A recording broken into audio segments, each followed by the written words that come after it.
Well guys, I want to start this engine teardown on part 4. Part 1 was removing the tins. Part 2 and part 3, yeah, if you want to watch it, I'm going to post them separately after this one, but I'm going to put part 4 up because y'all want to see what the pistons look like. So in part 3, we're trying to get this off, and I think I hit an impasse, and seeing what everything looks like and what it is, I do have a whole nother pulley that would go on the spare engine. So if I can't get that off, we might not have a part 5.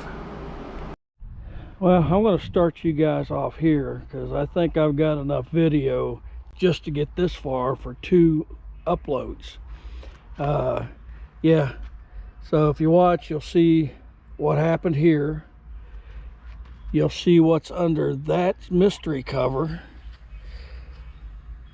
We're going to need heat for that.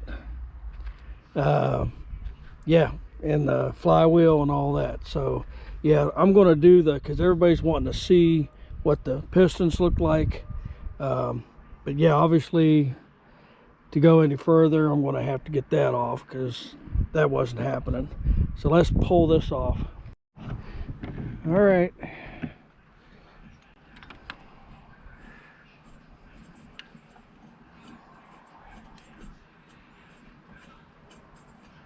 Well, darn.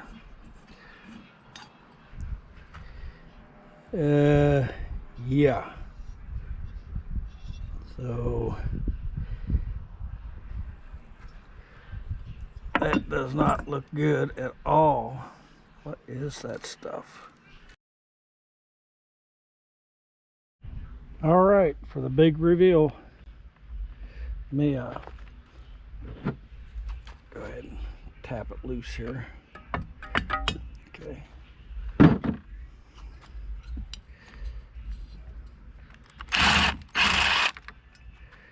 Ew, what is that stuff?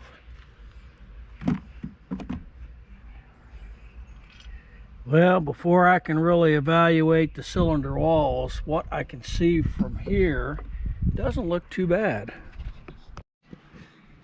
So, not seeing any scoring, at least on the bottom end. Usually that's where they score, right in there.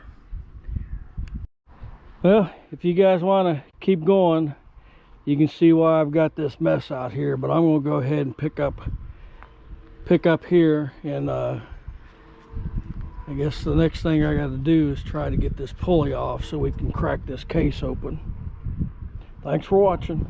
Well, continue watching if you want to see the struggles.